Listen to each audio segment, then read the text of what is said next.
Youth ಎಲ್ಲಿ ಗಂಟ ಯುವಕರುಗಳು ಕೈ ಎತ್ತಿ ನಿಲ್ಲಲ್ಲ, ನಿಂತ್ಕೊಳ್ಳಲ್ಲ, ಅಲ್ಲಿಗೆ ಪೊಲೀಸರು ವೆದರ್ ಕೂಡ ಕರೆಕ್ಟ್ ಆಗಿಲ್ಲ. ಇಲ್ಲಿ ಒಂದ್ ರೌಂಡ್ ಅವರಿಗೆ ಒಂದು ಡೆಮೋ ಅಲ್ಲಿ ಮಾಡ್ಕೋಸಕ್ಕೆ ಹೇಳಿ ಅವರಿಗೆ ಅಲ್ಲಿ ಸರ್ ಒಂದ್ ಜನ ಗ್ರೌಂಡ್ ಅಲ್ಲಿ ಮಾಡ್ಬೇಕಂದ್ರೆ ಕರೆಕ್ಟ್ ಟೈಮಿಂಗ್ ಕೊಡ್ಬೇಕು, ಇಲ್ಲ ಗ್ರೌಂಡ್ ಚೇಂಜ್ ಮಾಡ್ಬೇಕು ಅಂತ ಆ ಒಂದು ಆಕ್ರೋಶ ಹೆಂಗ್ ಬರ್ತದೆ ಹೊರಗಡೆ ಬರ್ತದೆ ಅಂತಂದ್ರೆ ಬಹಳ ಶ್ರಮ ಪಟ್ಟಿದ್ದಾರೆ, ಸುಮ್ಮನೆ ಬರ್ತಾ ಇಲ್ಲ.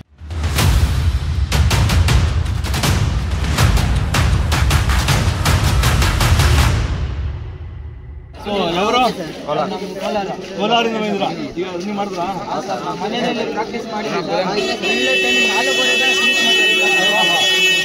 ಗ್ರೌಂಡ್ ಅಲ್ಲಿ 5.5 ನಿಮಿಷ ಕಂಪ್ಲೀಟ್ ಮಾಡಕ್ ಆಗಲ್ಲ, 6 ನಿಮಿಷ ಕೊಟ್ಟರು ಮಾಡಕ್ ಆಗಲ್ಲ ಸರ್.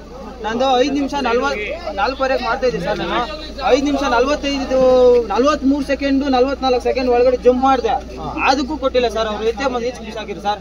6 ನಿಮಿಷ ಕೊಟ್ಟರು ಹೊಡೆಯಕ್ ಆಗಲ್ಲ ಸರ್. ಈ ಗ್ರೌಂಡ್ ಅಲ್ಲಿ ಫಸ್ಟ್ ಗ್ರೌಂಡ್ ಅಲ್ಲಿ 50 ಮೀಟರ್ 100 ಮೀಟರ್ ಡಿಸ್ಟೆನ್ಸ್ ಕೊಟ್ಟಿದೆ ಸರ್. ಎಷ್ಟು ಕಷ್ಟಪಟ್ರು ಆಗಿಲ್ಲ. ಅವ್ರು ನೋಡಿದ್ರೆ ಎಲ್ಲರನ್ನು ಔಟ್ ಮಾಡಿದ್ರೆ ರ್ಯಾಲಿ ಏನಕ್ಕೆ ಸರ್ ಮಾಡ್ಬೇಕು? ಅಲ್ಲ, ಎಲ್ಲರನ್ನು ಔಟ್ ಮಾಡಂಗೆ ರ್ಯಾಲಿ ಏನಕ್ಕೆ ಸರ್ ಮಾಡ್ಬೇಕು? ಫಸ್ಟ್ ಇನ್ನ 2 ಅಟೆಂಪ್ಟ್ ಇರ್ತಾರೆ, ಅವ್ರು 2 ಅಟೆಂಪ್ಟ್ ಇದ್ರೆ ಇನ್ನೊಂದು ಅಟೆಂಪ್ಟ್ ಮಾಡ್ಕೊಂಡು ಏನಾಗಬೇಕು ಮಾಡ್ಬೇಕಂದ್ರೆ ಕರೆಕ್ಟ್ ಟೈಮಿಂಗ್ ಕೊಡ್ಬೇಕು, ಇಲ್ಲ ಗ್ರೌಂಡ್ ಚೇಂಜ್ ಮಾಡ್ಬೇಕು. ಟೈಮ್ ಕೊಡ್ಬೇಕು ಅಂತಂದ್ರೆ ಗ್ರೌಂಡ್ ಚೇಂಜ್ ಸರ್. 3 ವರ್ಷದಿಂದ ಇದಕ್ಕೋಸ್ಕರ ಕಾಯ್ಕೊಂಡು ವೈಶಾಖ ಯಾವ ಇದೆಯಾ ಇಲ್ಲೇ ಮೈಸೂರು ಸರ್. ಈಗ ಅಷ್ಟು ವರ್ಷದಿಂದ ನಾವು ಇದಕ್ಕೋಸ್ಕರ ವೆಯ್ಟ್ ಮಾಡ್ಕೊಂಡು ಇಲ್ಲ ಆಯ್ತು ಸರ್. ಹೋಸಲಿ ರ್ಯಾಲಿ ಕಂಡಕ್ಟ್ ಮಾಡಿದಾಗ 6:27 ಟೈಮಿಂಗ್ ಕೊಟ್ಟವ್ರೆ, ನನ್ಗೆ 5:45 ನಿಲ್ಲಿಸ್ತವ್ರೆ ಅಲ್ವಾ? ಹಾಸನ ರ್ಯಾಲಿಲಿ ಇದು ರ್ಯಾಲಿ ಪಾಸ್ ಆದೋ ಮೆರಿಟ್ ಲಿಸ್ಟ್ ಅಲ್ಲಿ ಬರಲಿಲ್ಲ, ಹೋಸಲಿ ಪಾಸ್ ಆದೋ merit return clear sir. Physical clear, verification ಅಂತ ಕ್ಯಾನ್ಸಲ್ ಮಾಡೋದು, ಮೆಡಿಕಲ್ ಕ್ಲಿಯರ್ ಇದೆ, ಮೆರಿಟ್ ಲಿಸ್ಟ್ ಔಟ್ ಮಾಡಿದ್ದಾರೆ ಸರ್. ಹಂಗಾಗೈತೆ ಸರ್, ಹಂಗಾಗೈತೆ ಫಸ್ಟ್ ಗ್ರೂಪ್ ಸರ್. ನಾನೇ ಸರ್ ಇಷ್ಟೆಲ್ಲ ಆದ್ರೂ ಈ ಸಲ ಆಯ್ತು ಸರ್. ಇವ್ರು ಆಗ್ಲಿಲ್ಲ ಅಲ್ವಾ? ಟೈಮಿಂಗ್ ಜಾಸ್ತಿ ಕೊಡೋದು ಸರ್. ಟೈಮಿಂಗ್ ಕೊಡೋದು ಬೇಡ. ಫಸ್ಟ್ 10 ಜನ ರೈನ್ ಕೋಟ್ ಹಾಕೊಂಡು 3:30 ಬಂದು ರೈನ್ ಕೋಟ್ ಹಾಕೊಂಡು ನಿಂತಿರೋದು. ಇಲ್ಲಿ ವೆದರ್ ಕೂಡ ಕರೆಕ್ಟ್ ಆಗಿಲ್ಲ. ಇಲ್ಲಿ ಒಂದ್ ರೌಂಡ್ ಅವರಿಗೆ ಒಂದು ಡೆಮೋ ಅಲ್ಲಿ ಮಾಡ್ಕೋಸಕ್ಕೆ ಹೇಳಿ ಅವರಿಗೆ ತೋರಿಸಿ ನಾವು ಓಡ್ತೀವಿ. ಸರ್ ನಾವು ಅದೇ ಸರ್. ಈಗ ನೀವು ನೆಟ್ಟಿದಿರಲ್ವಾ, ಡೆಮೋ ತೋರಿಸಿ 6.5 ನಿಮಿಷ ಕೊಡೋಣ. 6 ಬಿಡಿ ಸರ್. ಅಲ್ಲಿ ಸರ್ ಒಂದ್ ಜನ ಗ್ರೌಂಡ್ ಅಲ್ಲಿ ಮಕ್ಕಳೇ ಅಂತ ಆ ಒಂದು ಆಕ್ರೋಶ ಹೆಂಗ್ ಬರ್ತದೆ ಹೊರಗಡೆ ಬರ್ತದೆ ಅಂತಂದ್ರೆ ಬಹಳ ಶ್ರಮ ಪಟ್ಟಿದ್ದಾರೆ, ಸುಮ್ಮನೆ ಬರ್ತಾ ಇಲ್ಲ. ಮಕ್ಕಳು 1 ವರ್ಷ 2 ವರ್ಷ 3 ವರ್ಷ ಶ್ರಮ ಪಟ್ಟಿರೋ ಮಕ್ಕಳಿಗೆ ಈ ತರ ಅನ್ಯಾಯ ಯಾವ ತರ ಸಹಿಸ್ಕೊಂತಾರೆ? ಒಂದು ಟರ್ನಿಂಗ್ ಪಾಯಿಂಟ್ ಇದು. ರಿಟರ್ನ್ ಎಕ್ಸಾಮ್ ಈಗ ಆಲ್ರೆಡಿ ಫಿಲ್ಟರ್ ಆಗೋಗಿದೆ. ಫಿಲ್ಟರ್ ಆದ್ಮೇಲೂ ಕೂಡ ಫಿಸಿಕಲ್ ಮಕ್ಕಳುಗಳಲ್ಲಿ 1-2 ಮಕ್ಕಳು ತಗೊಂಡ್ರೆ ಆ ಮಕ್ಕಳು ಹೆಂಗ್ ಸೆಲೆಕ್ಷನ್ ಆಗ್ತಾರೆ? ಬೆಂಗಳೂರು ಏರೋಗಂತೂ ಯಾವಾಗಲೂ ಮೋಸನೆ. ಕ್ಲರ್ಕ್ ಅಂತೂ ಒಂದು ತಗೊಳ್ಳಲ್ಲ, ಟೆಕ್ನಿಕಲ್ 1-2 ತಗೊಂತಾರೆ. ಅದ್ ಬಿಟ್ಟರೆ ಟ್ರೇಡರ್ ಅಂತ ಒಂದು 4-5 ಮಕ್ಕಳು ತಗೊಂಡು ಬಿಡ್ತಾರೆ. ಇನ್ನು 250-300 ಪೋಸ್ಟ್ ತಗೊಳ್ಳೋದು ಬೆಂಗಳೂರಿಗೆ. ಬೆಂಗಳೂರು ಮಕ್ಕಳುಗಳು ಇಷ್ಟೆಲ್ಲ ಬೆಂಗಳೂರಿನ ಮಕ್ಕಳು 14 ಡಿಸ್ಟ್ರಿಕ್ಟ್ ಇದೆ. ಈ ತರ ಮಕ್ಕಳು ಮೋಸನೆ ಆಗ್ತಾ ಇದ್ರೆ ಮಕ್ಕಳು ಉತ್ಸಾಹ ಹೆಂಗೆ ಹೆಚ್ಚಾಗುತ್ತೆ? ನಾವು ಸೈನಿಕ ಆಗ್ಬೇಕು ಅನ್ನೋ ಒಂದು ಛಲ ಹೆಂಗ್ ಹುಟ್ಟುತ್ತೆ? ಮಂಗಳೂರು ಏರು ಬೆಳಗಾವಿ ಏರೋದ್ರೆ ಮಕ್ಕಳು ತುಂಬಾ ಶ್ರಮ ಪಡ್ತಾರೆ, ಇಲ್ಲ ಅಂತಲ್ಲ. ಅಲ್ಲಿಗೆ ಹೋಲಿಸ್ಕೊಂಡ್ರೆ ತುಂಬಾ ವೇಕೆನ್ಸಿ ಕಡಿಮೆ ಬೀಳ್ತಾ ಕೊಡ್ತಾರೆ ಅಂತ ಬೆಂಗಳೂರು ಏರೋಗೆ. ಇದು ಮಕ್ಕಳು ಆಕಾಶ ನೋಡ್ತಾ ಇರ್ಬೋದು. ಇದಕ್ಕೆ ಮುಂದಿನ ಏನ್ ಪ್ಲಾನ್ ಮಾಡ್ಕೊಂಡಿದ್ದೀವಿ? ಈಗ ನಾವು ಅವ್ರನ್ನ ಹೋಗಿ ನಾವು ಇಲ್ಲ ಹೋಗಲ್ಲ, ಈಗ ಮಾಡಲೇಬೇಕು ಅಂತ ಕೈಗ ಕೂತ್ಕೊಂಡು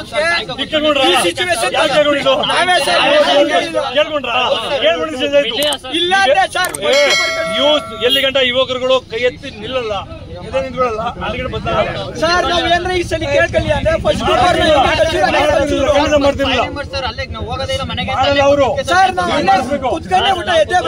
ನೀವೇ ಬಂದ್ರೆ ಯಾರು ಸರ್. ನಾವು ಹಂಗ ಪೊಲೀಸರು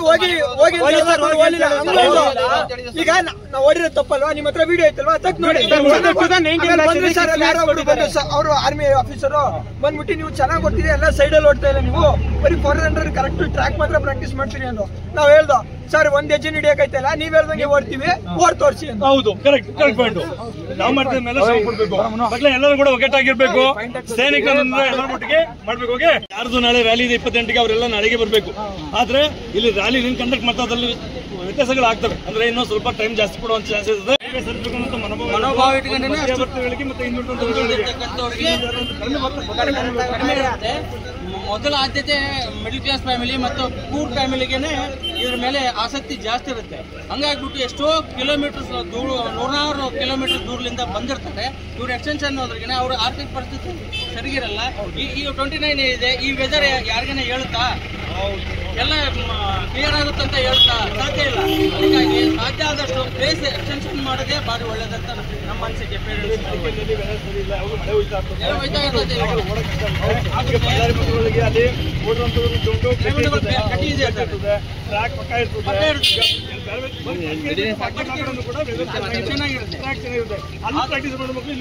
ಕಷ್ಟ ಆಗುತ್ತೆ, ಯಾಕಂದ್ರೆ ಗಟ್ಟಿ ಅಲ್ದಾಗ ಓಡಿದವರು ಗಡ್ಡೆದಲ್ಲಿ ಓಡೋದಂದ್ರೆ ಯಾವ ರೀತಿ ಓಡ್ತದೆ. ನಾನೊಬ್ಬ ಕಮಾಂಡ್ ಹೋಗಿ ಹೇಳ್ತೀನಿ, ಸೇನೆಗೆ ಅಂತಂದಾಗ ವೆದರ್ ನೋಡಕ್ಕಾಗಲ್ಲ, ಗ್ರೌಂಡ್ ನೋಡಕ್ಕಾಗಲ್ಲ, ಯಾವ್ದು ಬೆಟ್ಟ ಗುಡ್ಡ ಪ್ರದೇಶ ಅಂತ ನೋಡಕ್ಕಾಗಲ್ಲ. ಅಲ್ಲಿ ಓಡ್ಲೇಬೇಕು, ಮಾಡ್ಲೇಬೇಕು. ಆದ್ರೆ ಎಕ್ಸ್ಟೆನ್ಷನ್ ಕೊಡ್ರಿ ಟೈಮಿಂಗ್. ಆದ್ರೆ ಇವಾಗ 5 ನಿಮಿಷ 30 ನಿಮಿಷಕ್ಕೆ ಒಂದು ಗಟ್ಟಿಯಾದ ಪ್ರದೇಶದಲ್ಲಿ ಓಡಿದ ಮಕ್ಕಳು ಗದ್ದೆ ಇರ್ತಕ್ಕಂಥ ವೆದರ್ ಚೇಂಜ್ ಆಗುತ್ತೆ. ಟೈಮ್ ಎಕ್ಸ್ಟೆನ್ಷನ್ ಕೊಡ್ರಿ ಮಕ್ಕಳಿಗೆ, ಕೊಡ್ರಿ. ಟೈಮ್ ಇಟ್ಕೊಂಡು ಬರಕ್ಕಾಗಲ್ಲ. ಅದೇ ಟೈಮಿಗೆ ಆ ಜಾಗ ಮನೋಭಾವದಿಂದಾನೇ ಇಲ್ಲಿ ಬಂದಿರ್ತಾರ.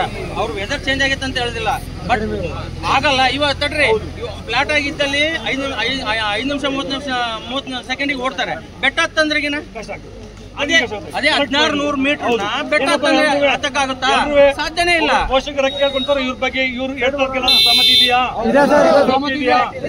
ಹೇಳ್ತಾರದು. ಒಂದು ಜಗಚ್ಚೆ ಮಾಡಕ್ಕಾಗಲ್ಲ ಬಿಡಿ. ನೀವು ಯಾವ ಮಗ ಬಂದಿರ ಸರ್? ಮೊದಲನೇ ಅಟೆಂಪ್ಟ್, ಸೆಕೆಂಡ್ ಅಟೆಂಪ್ಟ್ ನೀವು ಕೂಡ ಓಕೆ. ಸೊ ನಾನು ಎಲ್ಲದೂ ಕೇಳ್ಕೊಳ್ಳೋದಿಷ್ಟೇ, ಏನೀಗ ಏನು ನಡೀತಾ ಇದೆ ಈ ರ್ಯಾಲಿ, ಇದನ್ನ ಸಮಯನ ಹೆಚ್ಚಿಕೊಡಿ ಮಕ್ಕಳಿಗೆ. ಇದರಿಂದ ಮೊದಲು ಬಂದಂತ 10 ಮಕ್ಕಳು ಆ ಥರ ಎತ್ಕೊಳ್ಳೋ ಪ್ರಯತ್ನ ಮಾಡಿದ್ರೆ ಮಕ್ಕಳಿಗೆ ಅನುಕೂಲ ಆಗುತ್ತೆ. ಈ ಟೈಮ್ ಇಟ್ಕೊಂಡು ಹೋಯ್ತು ಅಂದ್ರೆ ಈ ವೆದರ್ಗೆ ಇಲ್ಲಿರುವಂಥ ಒಂದು ಪರಿಸ್ಥಿತಿಗೆ ಗದ್ದೆ ಓಡಿದಾಗ ಓಡೋಕ್ಕಾಗಲ್ಲ. ಬೆಟ್ಟ ಹತ್ಬೇಕಂದ್ರೆ ಮಕ್ಕಳಿಗೆ ಸಮಯ ಜಾಸ್ತಿ ಬೇಕಾಗುತ್ತೆ. ಪ್ಲೇನ್ ನನ್ನ ಮೇಲೆ ಸ್ವಲ್ಪ ಚೆನ್ನಾಗಿರ್ತದೆ. ಇದೇ ಕಾರಣ ಇಲ್ಲಿರುವಂಥ ಪೋಷಕರು ಕೂಡ ಬಹಳ ನೊಂದಿದ್ದಾರೆ. ಇಂಥವ್ರಿಗೆಲ್ಲ ಸಹಕರಿಸಬೇಕಂತ ಕೇಳ್ಕೊಳ್ತೇನೆ. ಇದಕ್ಕೇನು ಸರಿಯಾದ ಉಪಾಯ ಮಾಡಿ ನೆಕ್ಸ್ಟ್ ರ್ಯಾಲಿನ ಸರಿಯಾಗಿ ಕಂಡಕ್ಟ್ ಮಾಡ್ಬೇಕಂತ ನಾವು ಕೇಳ್ಕೊಳ್ತೇವೆ. ಜೈ ಹಿಂದ್.